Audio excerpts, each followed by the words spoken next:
I don't know what the price is, but one of the biggest virtue that anyone can have in this life is the virtue of loyalty. It's not something you can get in the market.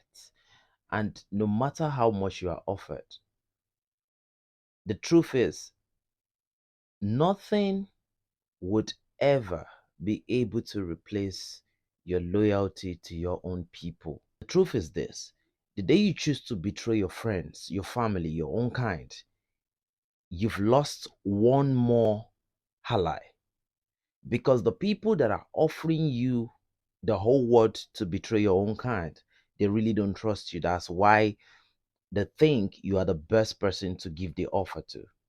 They believe you are the weakest link. Who want to have the weakest link as an ally?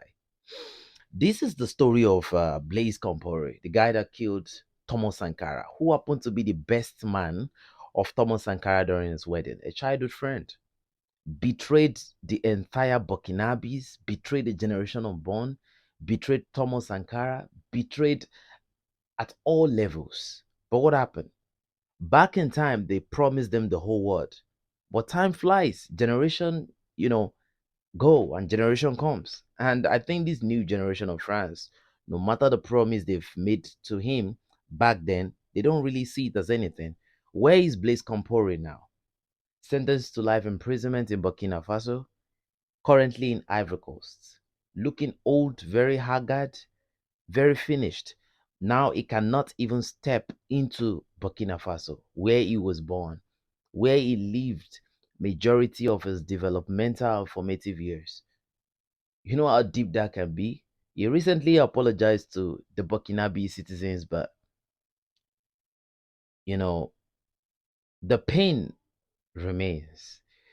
Celebrated by outsiders, forever a traitor within. So it's a catch 22. Again, betrayal. It has more detrimental consequence than it has advantages.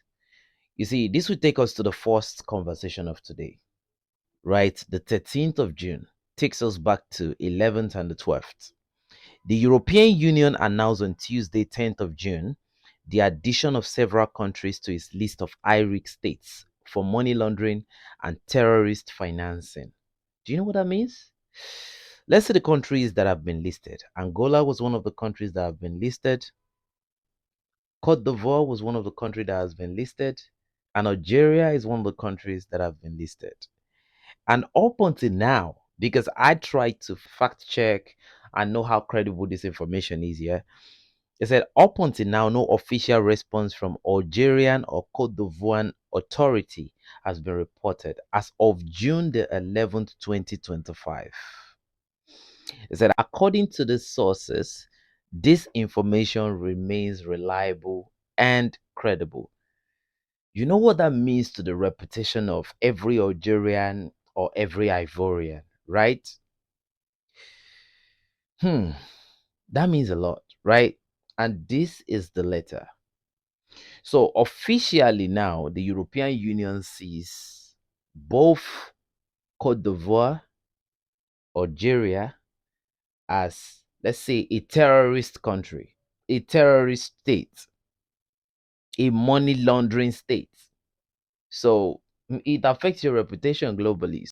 And if we are supposed to go by the way things are supposed to go, I feel like Alassani Dramani Ouattara should be one of the most celebrated presidents, outside Africa, because of how much betrayal this man has put in. He puts in a lot of work when it comes to betraying his own.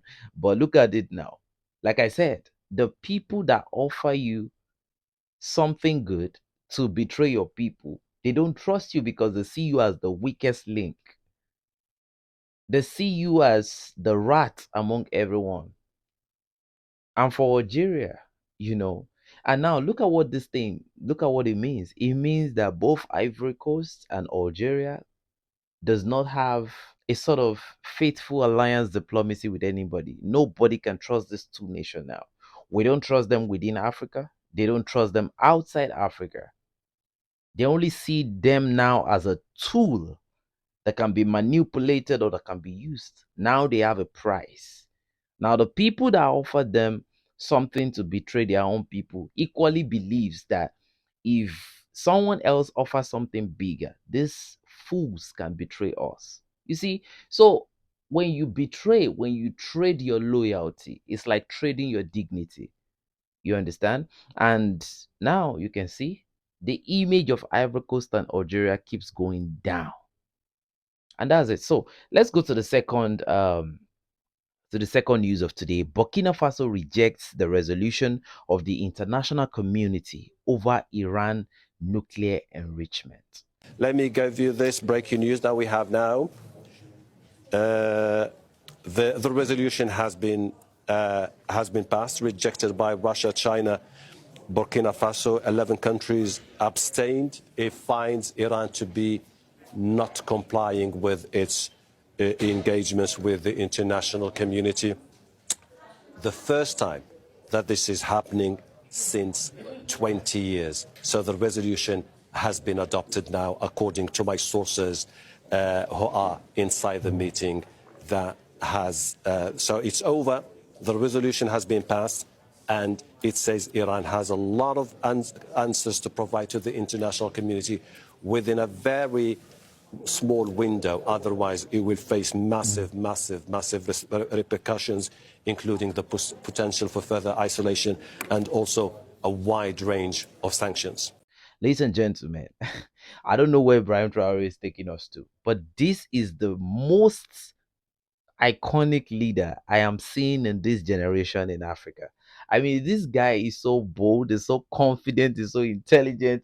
I can't believe, the way Africans are. It's like when the European leaders make a statement, they all follow like zombies, like puppets.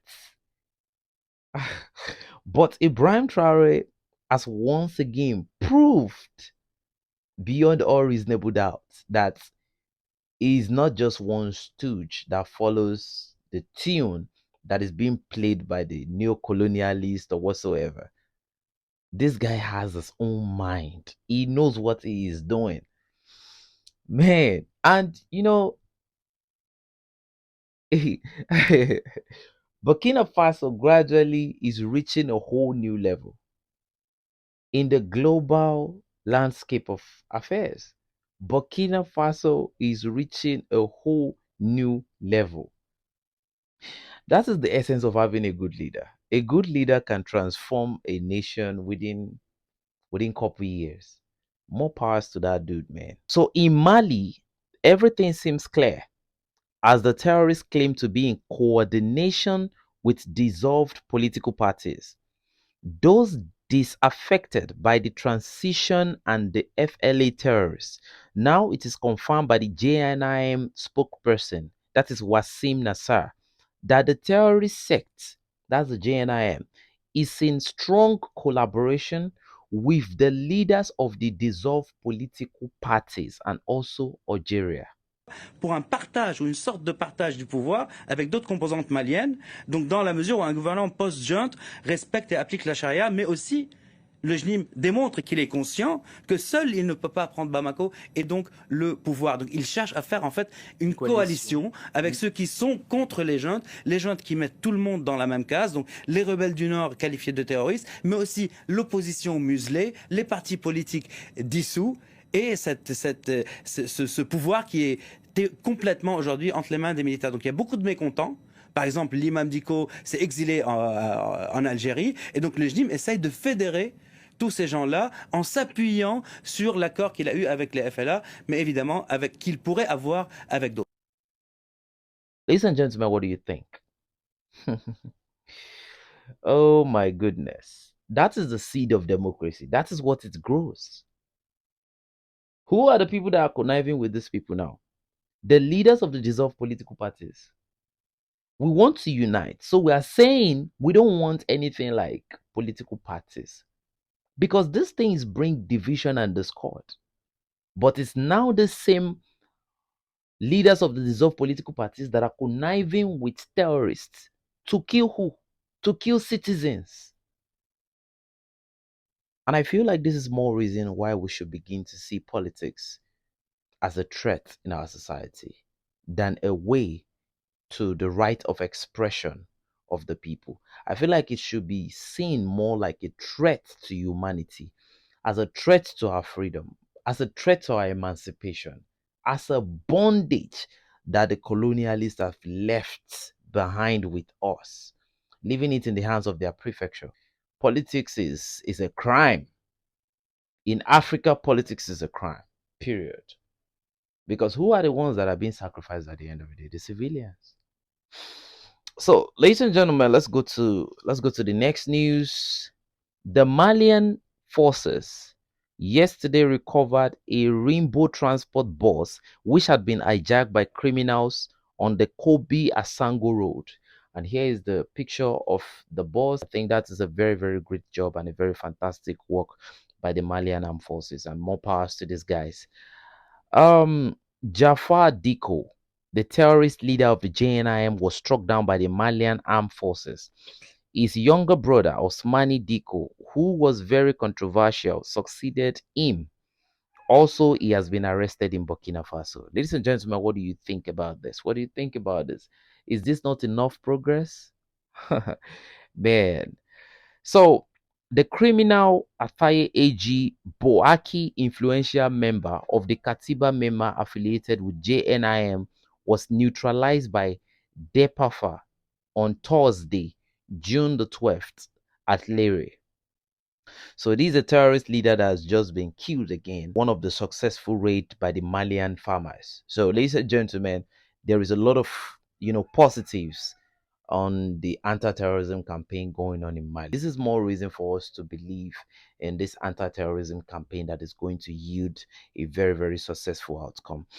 So finally, as part of the territorial security operations, the farmer conducted search and neutralization operations against armed terrorist group with convincing results on the ground. Dans le cadre des opérations de sécurisation du territoire, les FAMA ont mené des actions de recherche et de neutralisation des groupes armés terroristes avec des résultats probants sur le terrain. Une reconnaissance offensive dans le secteur de Léré, région de Tombouctou, a permis de neutraliser 5 terroristes, interpeller 2 et récupérer des armes, des motos, des radios et des chargeurs. Dans le cadre de la surveillance aérienne du territoire, les vecteurs ont procédé à la destruction d'une cible en phase de préparation d'une action terroriste contre des paisibles populations à 81 km au nord-ouest de la ville de Kidal. Les reconnaissances aériennes continuent dans la zone et les FAMA restent plus que jamais vigilantes sur l'ensemble du territoire national. Several terrorists were neutralized. Several pieces of equipment such as motorcycles, weapons, and magazines were recovered Thursday, June the 12th, 2025. Ladies and gentlemen, you see, one of the first things we must do, there are still a lot of things for us to talk about, right? And I know we in the Android community, we have a voice. A lot of people get to hear about our ideas, how we see things. And for the fact that we have a voice, we must keep standing on the right path and saying the truth. And we must keep up the space to continue to move in the right direction. Again, I would say democracy is the biggest corruption and the biggest scam in Africa. Ladies and gentlemen, before you think about democracy, do you guys know that the first democratic election in Nigeria was rigged by the same people that brought democracy to Nigeria? The British government. Mrs. Carol Smith, whom he met while they were both at Oxford University. Together they went to Nigeria where they had their 2 children. Mr. Carol Smith, you were featured in a program recently by BBC Radio 4 titled Document, and that was hosted by Mr. Mike Thompson. You were alleged that the British government rigged the first and most important election in the history of Nigeria in 1959 in favor of the North. Am I correct? Yes. How long were you in Nigeria for? From 1955 to 1960. So the question is, If you're trying to build a building and the first block you laid on the ground is broken, so what is the probability that that building itself will stand? Ladies and gentlemen, your opinion is very, very important. It's your boy 7200 signing out. Enough said. But before I go, I love you all. Thanks for watching. Stay blessed.